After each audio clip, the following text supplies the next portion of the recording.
Dans son livre Brave New World Revisited de 1958, Aldous Huxley a écrit ce qui suit.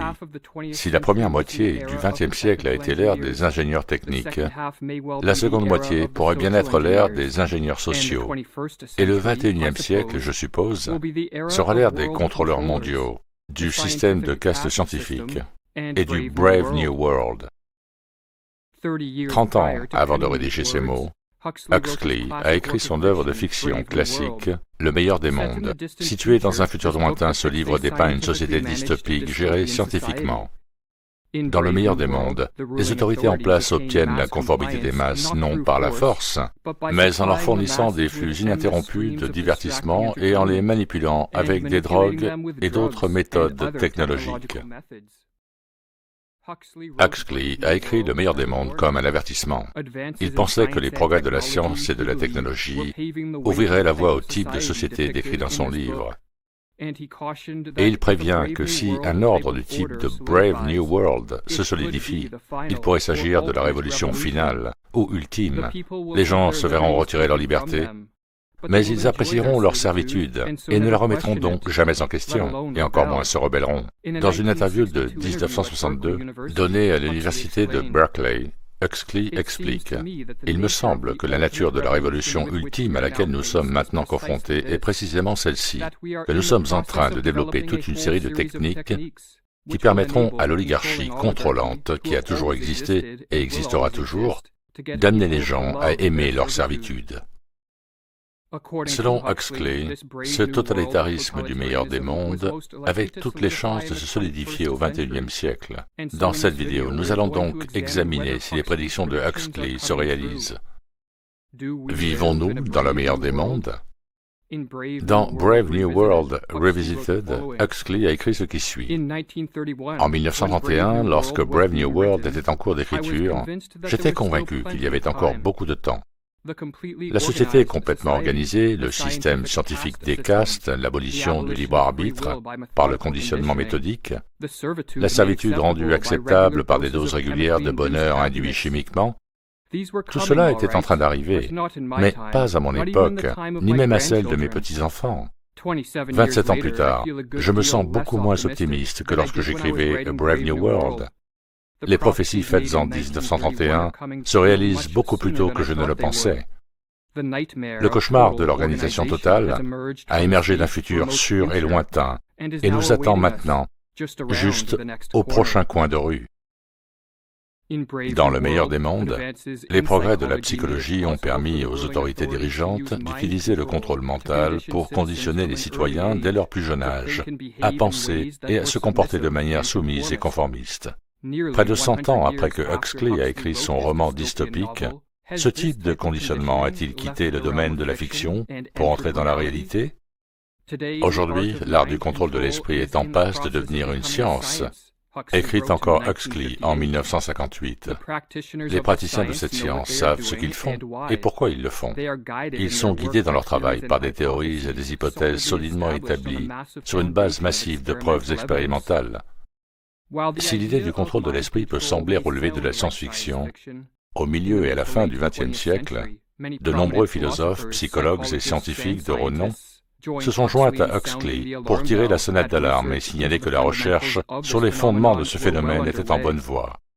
En 1953, l'éminent philosophe britannique Bertrand Russell a expliqué « Il faut s'attendre à ce que les progrès de la physiologie et de la psychologie permettent au gouvernement d'exercer sur la mentalité individuelle un contrôle bien plus important que celui dont il dispose actuellement, même dans les pays totalitaires. » Carl Rogers, célèbre psychologue clinicien américain du XXe siècle, a prévenu que le développement rapide des sciences du comportement, qui sont un ensemble de disciplines scientifiques comprenant la psychologie, la psychiatrie, la sociologie, la psychologie sociale, l'anthropologie et la biologie, les sciences économiques et politiques, les mathématiques et les statistiques, était en train de devenir ce qu'il appelait une science du « si ».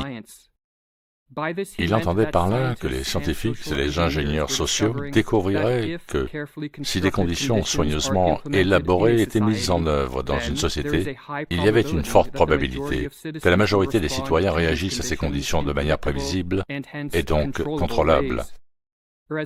Ou comme il l'a écrit en 1954, je sais que trop peu de gens sont conscients de l'étendue, de l'ampleur et de la profondeur des progrès qui ont été réalisés au cours de ces dernières décennies dans les sciences du comportement. Le pouvoir croissant de contrôle qu'il donne sera étendu par une personne ou un groupe. Cet individu ou ce groupe choisira sûrement les buts ou les objectifs à atteindre. Et la plupart d'entre nous sera alors de plus en plus contrôlés par des moyens si subtils que nous ne serons même pas conscients qu'il s'agit de contrôle. Il semble qu'une certaine forme de société complètement contrôlée soit à venir. Dans un rapport publié en 2021, des scientifiques membres d'un sous-comité du Scientific Advisory Group for Emergencies au Royaume-Uni ont admis avoir utilisé des tactiques de contrôle mental totalitaire pour obtenir une conformité de masse. Un scientifique est allé jusqu'à déclarer qu'il était stupéfait par la militarisation de la psychologie comportementale au cours des 5 dernières années, tandis qu'un autre a admis « On pourrait appeler la psychologie contrôle de l'esprit. C'est ce que nous faisons. » Nous essayons clairement de nous y prendre de manière positive, mais elle a été utilisée de manière néfaste par le passé. La psychologie a été utilisée à des fins maléfiques. En plus de conditionner les pensées et les comportements des citoyens, dans le meilleur des mondes, les autorités au pouvoir utilisent les dernières technologies pour fournir à la population des distractions ininterrompues de la nature la plus fascinante. L'objectif de ces divertissements facilement accessibles était double. Premièrement, s'assurer que les citoyens ne prêtent pas attention aux réalités politiques et sociales. Et deuxièmement, promouvoir la docilité et la stupidité, et ainsi créer une population qui se soucie peu de la liberté. Une situation similaire se produit-elle aujourd'hui? Qu'elle soit imposée intentionnellement à la société ou non, une chose est sûre. La technologie et l'offre inépuisable de divertissements stimulants, mais moralement dégradants, qui en découlent, créent une population passive, ignorante et spirituellement handicapée, peu intéressée à résister à la mise en place de ces chaînes politiques, exactement comme Huxley avait prévenu. À mesure que l'art et la science de la manipulation seront mieux compris, les dictateurs du futur apprendront sans doute à combiner les techniques de propagande avec les distractions incessantes qui, en Occident, menacent aujourd'hui de noyer dans une mer d'insignifiance les informations rationnelles essentielles au maintien de la liberté individuelle. Mais ce n'est pas seulement une offre sans fin de distractions qui rend possible A Brave New World. Huxley a également prédit qu'à l'avenir, certaines formes de technologie seraient utilisées pour accroître la suggestibilité et l'obéissance d'une population, de sorte que l'on puisse compter sur chacun pour se comporter de manière presque aussi prévisible que des machines. Dans le meilleur des mondes, la technologie utilisée à cette fin s'appelle l'hypnopédie, ou enseignement par le sommeil, que Huxley appelle la plus grande force mobilisatrice et socialisatrice de tous les temps. Chaque nuit, pendant leur sommeil, les citoyens étaient exposés à la propagande et aux suggestions répétées de l'État. Huxley a basé son idée du sleep teaching sur la science de l'hypnose. Les scientifiques savent depuis longtemps que lorsqu'un individu est placé sous hypnose, des ondes alpha sont activées dans le cerveau, tout comme lors d'un sommeil léger. Dans les deux cas, la suggestibilité est considérablement accrue. Comme l'explique Huxley, la plupart des choses qui peuvent être faites avec une personne en transe hypnotique peuvent être faites avec une personne en sommeil léger. Les suggestions verbales peuvent être transmises par le cortex au mésencéphale, au tronc cérébral et au système nerveux autonome. Si ces suggestions sont bien conçues et fréquemment répétées, de nouveaux schémas de sentiments peuvent être installés et les anciens modifiés. Des ordres post-hypnotiques peuvent être donnés, des slogans, des formules et des mots déclencheurs, profondément ancrés dans la mémoire. Bien qu'ils ne soient pas des sujets d'apprentissage du sommeil, de nombreuses personnes dans le monde moderne regardent la télévision presque quotidiennement pendant des heures.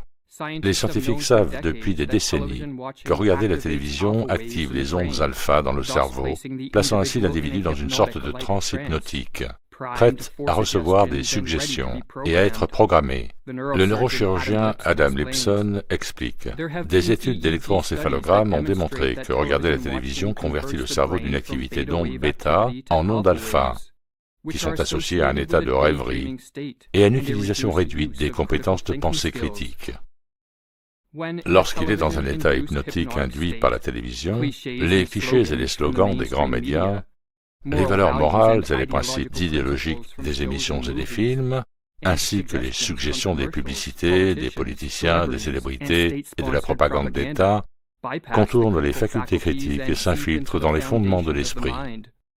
Au fil du temps, le téléspectateur typique se transforme en un robot d'opinion. Ces évaluations du monde sont des régurgitations sans queue ni tête de ce qui a été absorbé par la télévision. Et il y a près de 70 ans, le médecin Joost Meerloo mettait en garde contre les dangers hypnotiques de la télévision, dangers qui s'appliquent aujourd'hui aux ordinateurs, aux smartphones et à toute autre technologie qui transforme l'être humain en spectateur hypnotisé par un écran. L'homme ne pense plus en termes de valeurs personnelles. En suivant sa propre conscience et ses évaluations éthiques, il pense de plus en plus en fonction des valeurs qui lui sont apportées par les médias de masse. La télévision le maintient dans une crainte continuelle et une fixation passive. Consciemment, il peut protester contre ses voix anonymes, mais néanmoins, leurs suggestions suintent dans son système. Dans le meilleur des mondes, la suggestibilité était accrue non seulement par l'utilisation de la technologie, mais aussi par une superdrogue appelée Soma. La sédation systématique des individus au profit de l'État était une planche principale de la politique des contrôleurs du monde. Le Soma n'avait aucun inconvénient physiologique. Pris à petite dose, il stimulait un sentiment de félicité, et à plus forte dose, il générait d'agréables hallucinations et un sommeil réparateur. Il procurait ce que Huxley appelait des vacances de la réalité, et surtout, il rendait les citoyens très soumis. En plus d'être tranquillisant, hallucinant et stimulant, le soma de ma fable avait le pouvoir d'augmenter la suggestibilité et pouvait donc être utilisé pour renforcer les effets de la propagande gouvernementale. Aujourd'hui, ce n'est pas une superdrogue de type soma, mais toute une concoction de drogues y compris, mais sans ces limités, l'alcool, la marijuana, les psychotropes, les opioïdes et les somnifères qui sont facilement utilisés comme moyen d'échapper à la réalité. L'usage répandu des drogues de nos jours a des ramifications sociopolitiques, car une société droguée, tout comme une société abrutie, est plus facilement conditionnée à la servitude. Le dépendant chimique n'est pas une personne politiquement vigilante, prête à défendre la liberté, et comme l'a écrit Meerloo, tout homme qui s'échappe de la réalité par la consommation d'alcool et de drogue n'est plus un agent libre. Il n'est plus capable d'exercer un quelconque contrôle volontaire sur son esprit et ses actions. L'alcoolisme et la toxicomanie préparent le modèle de soumission mentale tant aimé par le laveur de cerveau totalitaire. Les drogues peuvent être utilisées pour faire de l'homme un être soumis et conforme. La société du Brave New World était également organisée en un système de castes scientifiques. Le génie génétique prénatal produisait des enfants destinés à appartenir à l'une des 5 castes. La caste la plus élevée, les alphas, était composée de citoyens génétiquement modifiés pour être intelligents, forts et beaux. La caste la plus basse, les epsilons, étaient petits, laids, stupides et traités comme des esclaves. Il était interdit à chacune de ces castes de se mélanger. Un système de castes scientifique est-il possible aujourd'hui? Si l'utilisation généralisée du génie génétique prénatal n'est peut-être pas pour demain, le génie génétique postnatal et l'augmentation technologique du cerveau et du corps en sont à leur premier pas. Nous sommes au début d'une ère fatidique, dans laquelle l'homme pourrait fusionner avec la machine, ce qui pourrait entraîner la formation d'un système de castes scientifiques à 2 niveaux. Il y aura une caste d'êtres humains qui accueilleront favorablement la fusion avec la technologie dans l'espoir de transcender les limites biologiques. Et il y aura une caste trop humaine, composée de personnes qui résistent à la fusion avec la technologie. Quelles seront les restrictions imposées aux membres de cette dernière caste? Quelle surveillance et quels contrôles seront possibles sur ceux qui acceptent les augmentations technologiques? Quelles seront les carottes et les bâtons pour inciter les gens à passer à une ère transhumaniste? L'avenir nous le dira. Le monde de demain sera le témoin d'une formidable bataille entre la technologie et la psychologie. Ce sera un combat de la technologie contre la nature, du conditionnement systématique contre la spontanéité créative. Si les prédictions de Huxley se réalisent, que peut-on y faire? Peut-être n'y a-t-il rien à faire. Peut-être que le totalitarisme du meilleur des mondes dont Huxley nous a mis en garde n'est pas réalisable à long terme, pas aussi stable qu'il le pensait. Peut-être que cette forme d'ordre social est destinée à s'effondrer sous son propre poids oppressif. Mais peut-être que Huxley avait raison. Avec suffisamment d'avancées dans le domaine de la science et de la technologie, il est possible d'instaurer l'ordre du meilleur des mondes. Et une fois pleinement institué, ce sera la révolution finale. Les êtres humains naîtront et seront élevés dans des conditions de servitude technocratique qu'ils ne contesteront pas et auxquelles ils ne résisteront pas car il s'agira d'une servitude que la plupart d'entre eux aiment et défendent. Si cela devait s'avérer être le cas, les derniers mots de Huxley dans Brave New World revisité s'avéreront prémonitoires. Peut-être les forces qui menacent aujourd'hui la liberté sont-elles trop fortes pour qu'on leur résiste très longtemps. Il est néanmoins de notre devoir de faire tout ce qui est en notre pouvoir pour leur résister.